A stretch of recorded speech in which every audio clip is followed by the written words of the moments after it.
दोस्तों, हमारे YouTube channel success life में आप सभी का एक बार फिर से स्वागत है।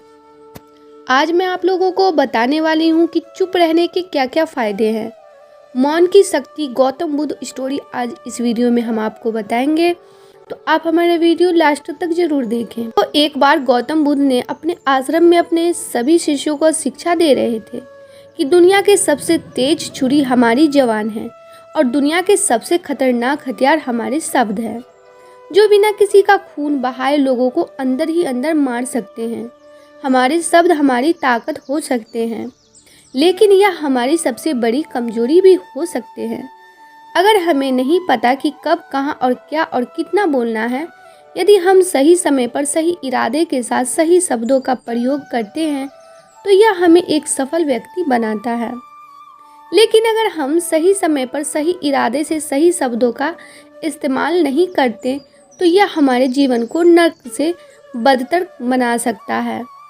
तो दोस्तों, आज की स्टोरी के माध्यम से आपको बताने वाली हूँ कि चुप रहकर कैसे हम अपने जीवन को बदल सकते हैं। आपको चुप रहने की शक्ति का एहसास इस वीडियो में होने वाला है। वीडियो को शुरू करने से पहले हम आपको बता दें कि ये वीडियो आपके लिए बहुत हेल्पफुल होगा। तो दोस्तों, जापान में एक बहुत ही प्रसिद्ध बौद्ध भिक्षुक रहा करते थे। उनका नाम रिसाई था। रिसाई अकेले रहते थे।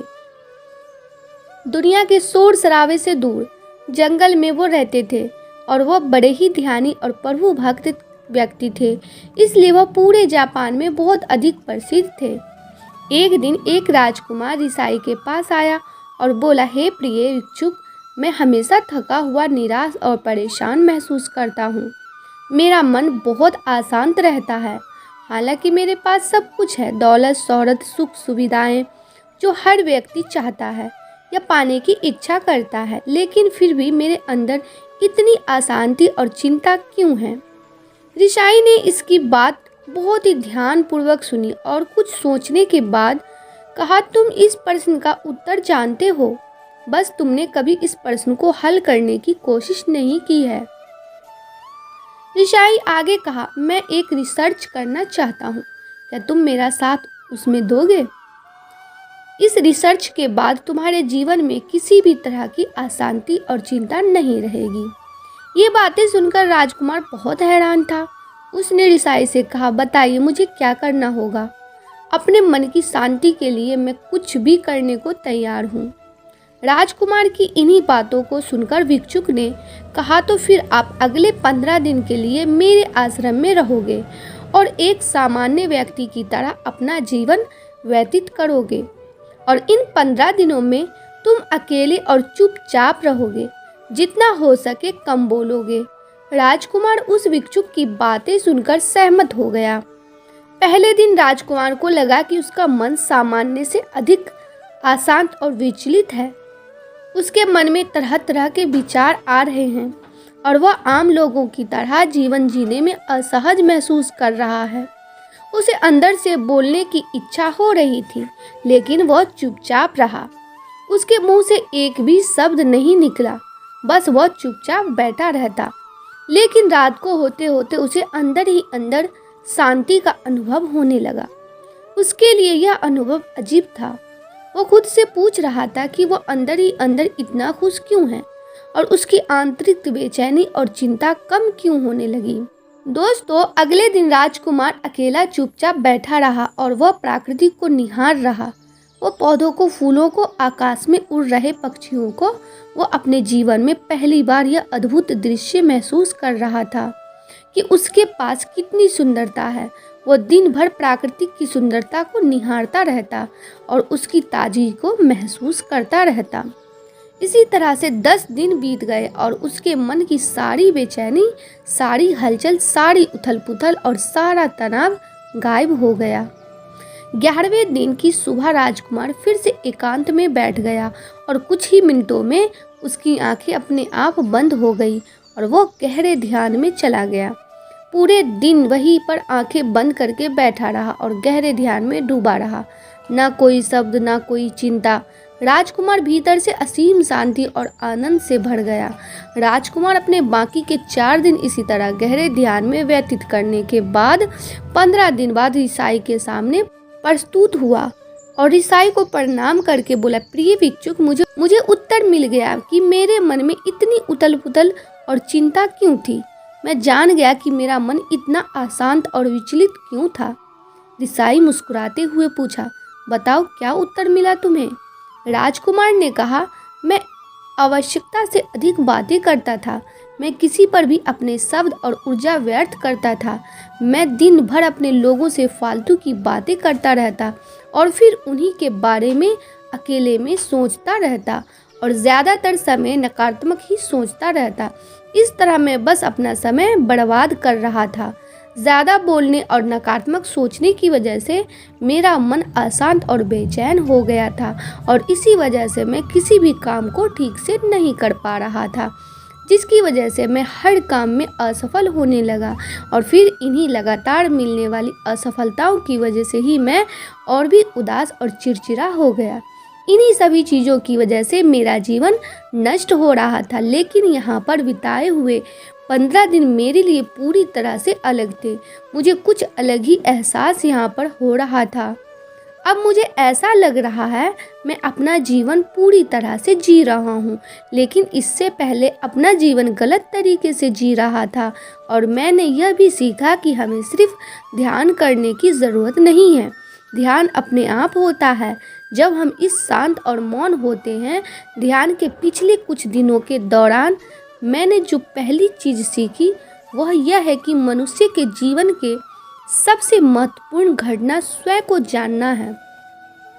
दोस्तों, यह सुनकर ऋषाई ने कहा, सिर्फ तुम ही नहीं, दुनिया में ज़्यादातर लोग ज़रूरत से ज़्यादा बोलते हैं। आज भी लोग ज़्यादातर समय केवल एक दूसरे को नीचा दिखाने के लिए ही बोलते हैं। कुछ लोग ना चाहते हुए भी बातें करते हैं और अपना जीवन बर्बाद कर लेते हैं।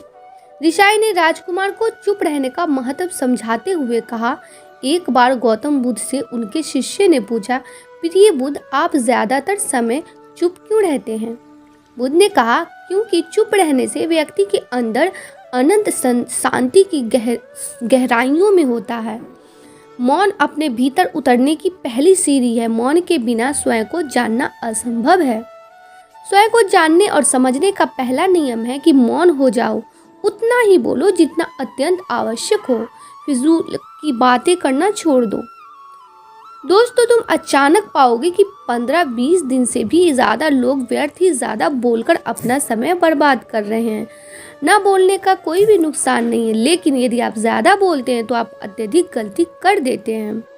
हर व्यक्ति कम बोलना शुरू कर दे तो दुनिया की 20% मुसीबतें कम हो जाएगी, झगड़े फसाद कम हो जाएंगे, उपद्रव कम हो जाएंगे, अदालतें कम हो जाएगी।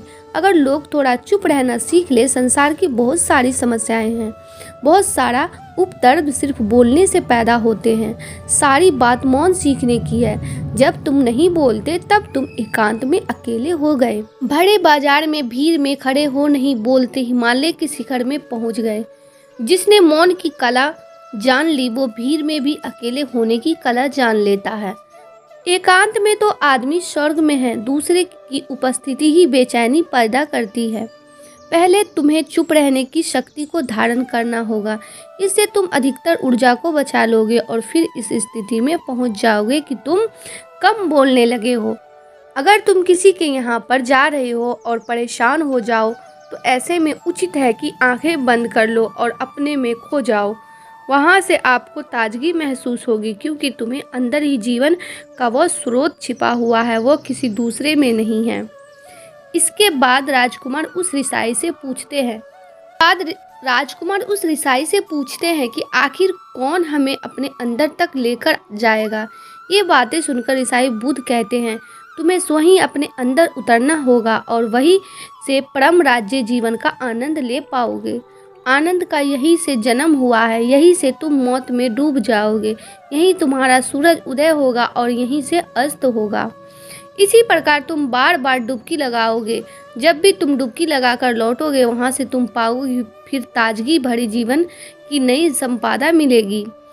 इस नई शक्ति के जन्म होने से तुम्हारी थकान गई, उदासी गई, चिंता गई। जैसे कोई स्नान करके लौटता है तो शरीर शीतल हो जाता है, शांत हो जाता है। ऐसे ही जब कोई भीतर से साफ होकर वापस आता है, मौन में स्नान करके लौटता है, तो समस्त व्यक्तित्व शांत और मौन हो जाता है, आनंदित हो जाता है। जब तुम आंतरिक मौन की उस पराकाष्ठा पर पहुंच जाओगे, तब तुम पाओगे कि बोलने से भी तुम्हारा मौन खंडित नहीं होता, वो बना ही रहता है। दोस्तों, उसकी एक अंत धारणा लगातार तुम्हारे भीतर बहती रहती है। तुम बोलते हो तो तुम शब्द का उपयोग भी करते हो, लेकिन वो तुम्हारे मौन को खंडित नहीं कर पाती। एक बार गहरे मौन में स्थिर हो जाओ, फिर तुम्हारी वाणी में भी मिठास आ जाएगी। तुम्हारा बोलना संगीतपूर्ण होगा, तुम्हारा बोलना सत्य होगा। तुम बोलोगे तो दूसरे पर भी शीतलता छा जाएगी। जैसे ही तुम अंदर से चुप होते हो, तुम इतने शक्तिशाली होने लगते हो कि समाज की निर्भरता तुम छोड़ने लगते हो और तुम्हारे जीवन में एक मस्ती आती है जो केवल दीवानों के जीवन में होती है। तुम्हारे चेहरे पर एक नई रौनक आ जाती है, तुम्हारी आंखें किसी अमृत के समान हो जाती है और तुम आनंद शांति के समुद्र में डूबने लगते हो। इतना कहकर भी चुप रिझाई ने अपनी इस बात को खत्म की और वह मौन में चले गए। राजकुमार उनका धन्यवाद करके अपने महल में चला गया। दोस्तों, आपने भी अनुभव किया होगा कि बहुत ज़्यादा बात करने से दिमाग अशांत हो जाता है, जिससे हम अपने दिमाग पर नियंत्रण खो देते हैं और साथ ही अपना ध्यान भी खो देते हैं। जो लोग बहुत ज़्यादा बोलते हैं, उनके पास किसी एक काम पर ध्यान केंद्रित करने की काबिलियत नहीं होती। वो अपने किसी भी लक्ष्य पर पूरी तरह से केंद्रित नहीं कर पाते। अगर हमारा दिमाग एक जगह केंद्रित नहीं है तो हम जीवन की सच्चाई नहीं समझ पाते और ना ही मनचाही सफलता कभी हासिल कर पाएंगे। इसके अलावा भी आपने देखा होगा कि जो लोग अधिक बोलते हैं वो अक्सर लोगों के बीच हंसी का पात्र बन जाते हैं, और जो लोग कम बोलते हैं और अपनी बात पर कायम रहते हैं, उन्हें लोगों से सम्मान मिलता है। लोग उनकी बातों को सुनते हैं और उन पर भरोसा भी करते हैं। जो लोग ज़रूरत से ज़्यादा अधिक बोलते हैं और अपने विचारों के बारे में पक्के नहीं होते, उनका दिमाग स्थिर और विचलित रहता है, शोर से भरा रहता है, और एक अशांत दिमाग वाला व्यक्ति जीवन में किसी भी चीज़ में सफल नहीं हो पाता, क्योंकि वह किसी भी काम में फोकस नहीं कर पाता। दोस्तों, यदि किसी व्यक्ति को यह पता है कि उसे कब, कहाँ और क्या बोलना है, तो वह व्यक्ति सच में बहुत बुद्धिमान है, और ऐसा व्यक्ति जहाँ भी जाता है उसका व्यक्तित्व आकर्षण का केंद्र बन जाता है और वह जो कुछ भी करता है उसमें सफल अवश्य होता है। अगर हम किसी महान और सफल व्यक्ति के व्यक्तित्व को गहराई से देखें तो पाएंगे कि वो कम बोलते हैं और कम से कम शब्दों में अपनी बात खत्म कर देते हैं। वो बोलने से पहले वो चीज़ों और जिसके बारे में उसे बोलना है उनके बारे में गहराई से सोचते हैं। लेकिन जो लोग बहुत ज़्यादा बोलते हैं, बहुत बार वो झूठ भी बोलते हैं और अपनी बातों से दूसरे के मन और विचारों पर कचरा डालते रहते हैं। वो ज़्यादातर समय दूसरों की बुराई करते रहते हैं, इसलिए उनके अपने भी उनसे नफरत करने लगते हैं और उनसे बचने की कोशिश करते हैं। हमारे भारतीय उपनिषदों में कहा गया है कि हमारे शब्द वास्तविक ब्रह्म शक्ति है। मौन से धैर्य आता है, धैर्य से ध्यान, और ध्यान से हम अपने जीवन के बारे में जागरूक हो जाते हैं। इसलिए अगर हम ज़्यादा बात करते हैं तो हम मौन को खो देते हैं, जो मन की शांति का पहला स्तंभ है। जो दोस्तों, वो आज से हम भी चुप रहने का अभ्यास अवश्य करेंगे। आज से हम भी वही बोलेंगे जो हमारी ज़रूरी है, और हम कोशिश करेंगे कि कम से कम शब्दों में अपनी बात ख़त्म करें, और हो सके तो कोशिश करेंगे कि रोज़ कम से कम 10 मिनट तक एकांत में चुपचाप बैठेंगे। और मुझे पूरा विश्वास है कि इससे हम सबके अंदर एक सकारात्मकता बदलाव जरूर आएगा। दोस्तों, इसी के साथ इस वीडियो को ख़त्म करती हूँ। उम्मीद करती हूँ कि आपको इस कहानी से एक अच्छी सीख मिली होगी। ये कहानी आपको कैसी लगी हमें कमेंट बॉक्स में कमेंट करके ज़रूर बताएं, और साथ ही इस कहानी को अपने दोस्तों के साथ ज़रूर शेयर करें ताकि उन्हें भी इस कहानी से कुछ सीखने को मिल सके।